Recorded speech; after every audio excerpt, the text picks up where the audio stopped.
আসসালামু আলাইকুম ওয়া রাহমাতুল্লাহি ওয়া বারাকাতুহু। আজকে আমরা ৫৬ নম্বর সূরা ওয়াকিয়ার সংক্ষিপ্ত তাফসীর করব। এখানে সংক্ষিপ্ত তাফসীর সূরা ওয়াকিয়ার মধ্যে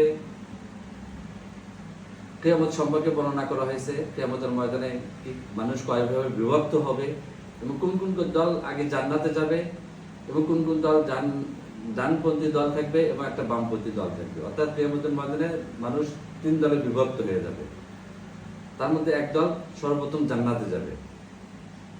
মোটামুটি হচ্ছে সূরা ওয়াকিয়ার সংক্ষিপ্ত আলোচনা। আমরা বিস্তারিত আলোচনা সেখান থেকে পড়ে ইনশাআল্লাহ জানতে পারবো কি কি আল্লাহ তাআলা বলতেছে।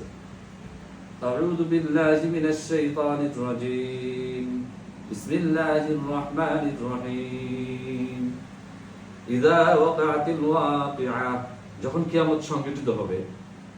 লাইসা লিওয়াকিআতিহা কাযিবা, তার সংগঠনের কোনো অস্বীকারী থাকবে না। কিয়ামত যখন সংগঠিত হবে এটাকে কেউ অস্বীকার করতে পারবে না।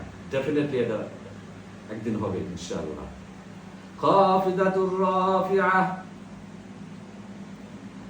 এটা কেউ কে করবে নিচু, কেউ কে করবে সম্মানিত। মানে কেউ কে নিচু করবে এবং কাউকে অনেক সম্মানিত করবে।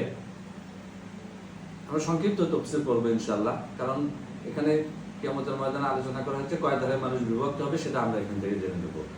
ইযা রুজ্জাতিল আরদু রাজ্জা, যখন জমিন প্রকম্পিত হবে, প্রবল প্রকম্পনে, জমিন যখন প্রকম্পিত হবে, যখন কম্পন সৃষ্টি হবে, তুমুল আকারে কম্পন সৃষ্টি হবে।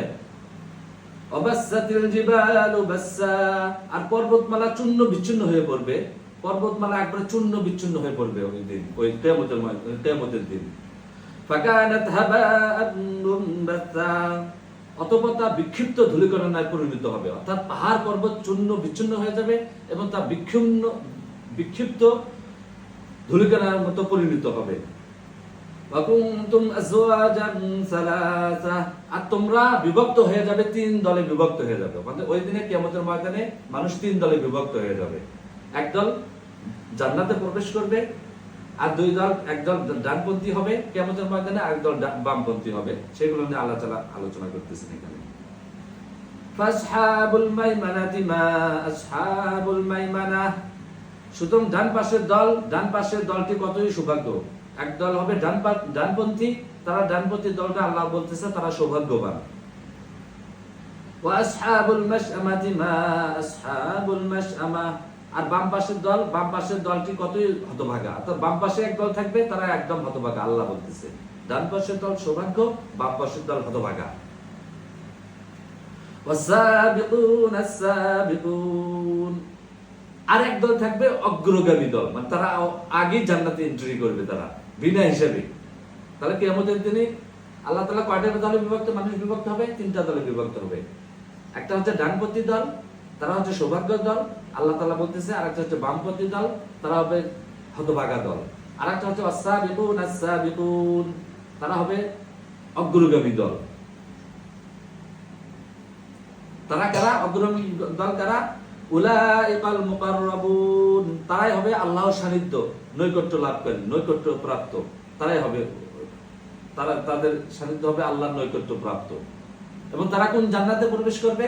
সর্বপ্রথম ফি জান্নাতিন নাঈম, তারা জান্নাতুন নাঈমে প্রবেশ করবে। আমি বলছিলাম কোরআনকে আমি 3 ভাবে বিভক্ত করছি।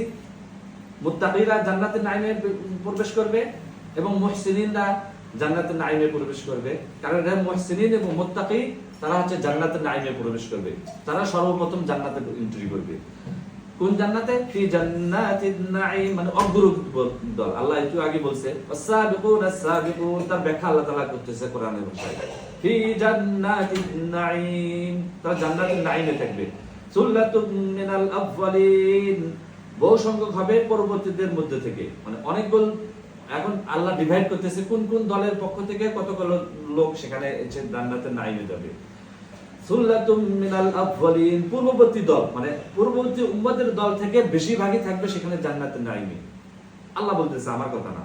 বহু সংখ্যক হবে পূর্ববর্তীর মধ্য থেকে। পূর্ববর্তী কাদেরকে বলা হয়? পূর্ববর্তী বলা হয় রাসূল সাল্লাল্লাহু আলাইহি ওয়াসাল্লাম এই কোরআনের আয়াত যখন নাযিল হয়েছে তার পূর্ববর্তী যারা ছিল তাদেরকে বলা হচ্ছে পূর্ববর্তী, এবং এর পরবর্তীকে বলা হয় পরবর্তী লোকদের।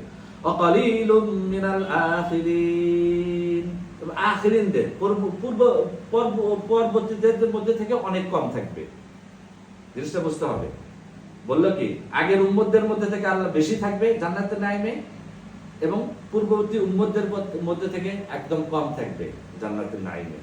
সো আমরা জান্নাতে আল্লাহ তাআলাকে কোথায় দেবে, আমরা এখান থেকে আইডেন্টিফাই করতে পারি কোন নবীর উম্মত কোথায়, কারা জান্নাতে আগে যাবে, জান্নাতে নাইমে বেশি সংখ্যক থাকবে এবং কারা কম সংখ্যক থাকবে। এখানে আলোচনা সূরা ওয়াকিয়ার মধ্যে বিস্তারিত আলোচনা করা হয়েছে।